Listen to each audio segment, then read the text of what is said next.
Okay, so I want to give you, these are what I think are very important offensive stats. And the headline is Ravens offense. It's not their defense. It's that offense. You just can't win a Super Bowl. That crazy offense.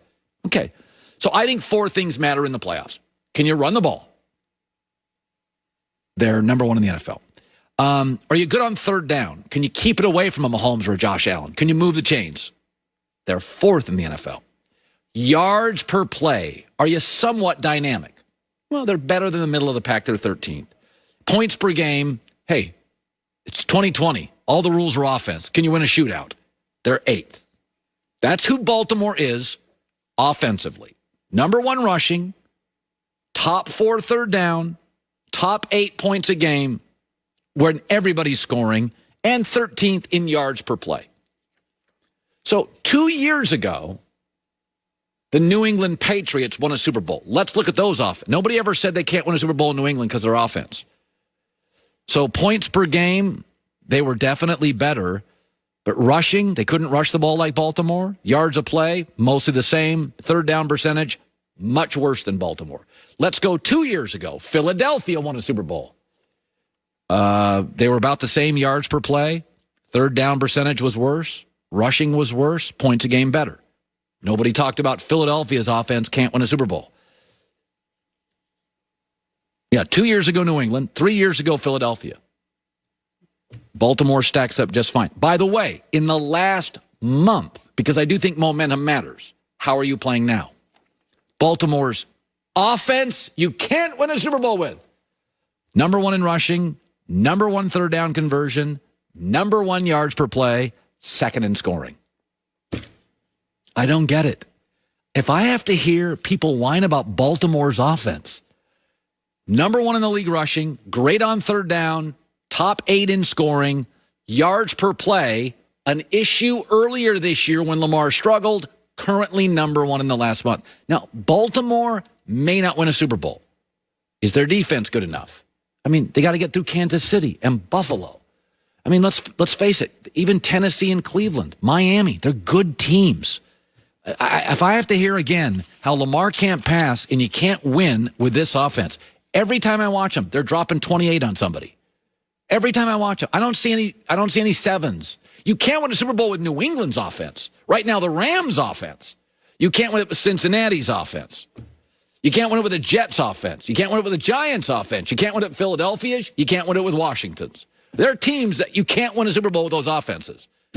You can't win it with Detroit's. You can win it with Baltimore's. Dave Wanstadt's good guest today because he's always a good guest, got great stories. But he was with Jimmy Johnson. They won a national championship in college. Then they went to the NFL. The difficulties bridging those two. They're like two different sports. Urban Meyer, the word today is teams in the NFL, multiple teams are interested. That when we come back. Ever wonder just how far an extra mile really goes? Drive a Mercedes-Benz van and find out. They've got a lot of them. Good to have you in. Go the extra mile. Your very own upfitted Mercedes-Benz Sprinter van. Go to foxsportsradio.com. January 24th is the deadline. Mercedes-Benz vans. They got a cool contest. Be part of it. Good to have you in. Dave Wanstadt comes in next hour, and I'm bringing Dave Wanstadt on today. Dave has coached in college and the pros. So he knows what it's like, Urban Meyer, to go college coach to pro coach, go from dealing with an athletic director to a crazy billionaire owner. He also knows there are big changes, college to pro football. So Dave Wanstadt next hour on that Urban Meyer topic, among many. Also, he knows the Bears really well, and he's been saying in my ear all year, you can win with Trubisky, maybe not a Super Bowl, and right now Chicago's on fire.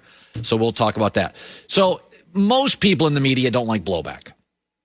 They don't want, especially with social media now, people are calling you out, and a lot of media people just don't want it.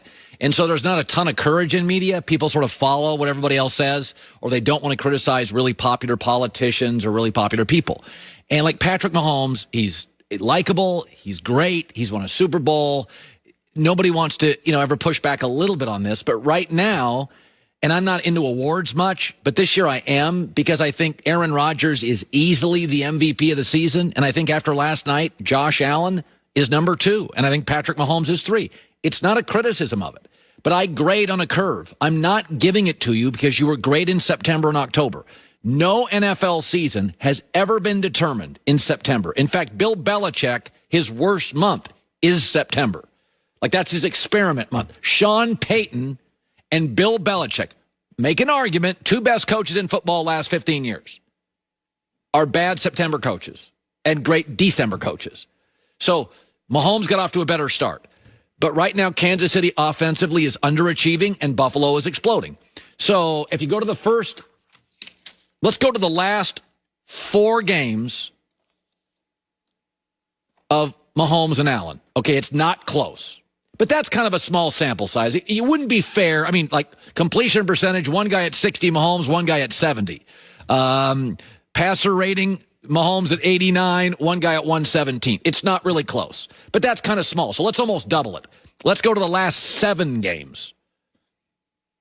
Edge Josh Allen, much higher completion percentage, slightly better TD to interception ratio, and a better passer rating. Yards, passing per game, that goes to Mahomes, who has much better weapons.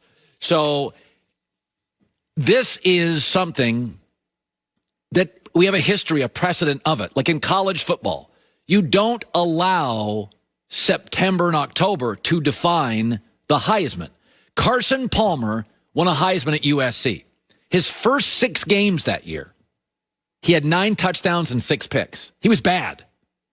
His next 6, he had 23 TDs, 4 picks, and he won the Heisman based on what should matter, the end of the season. The last 6 games for USC, I think that year they beat Iowa in an Orange Bowl. Right now, in the last 2 months, Allen is slightly better. In the last month, he is significantly better, and I think he's number 2 in the MVP race. I don't think it's terribly close. I think it's Aaron's year. I think he's been remarkable, and that's how I see it. I wanted to say this about Clemson-Ohio State play Friday. Dabo Swinney got a lot of heat because in his last poll, he put Ohio State at 11. And, his thing is, I'm sorry, but they didn't play enough games. But it is interesting. You know how sometimes if you have what you perceive as a rivalry, one person sees it as a real rivalry and one doesn't. Michigan looks at Ohio State, whoa, what a rivalry. Ohio State looks at it like a win, like a comfortable win. So the last 4 years, Clemson has played Ohio State. In the last 4 years, Clemson has beaten Ohio State twice, average margin of victory, almost 19 points. In the last 4 years, Clemson has played Syracuse 4 times. Clemson wins by only 15, and they're 3-1. So in Clemson's eyes, you could make an argument that Syracuse has given them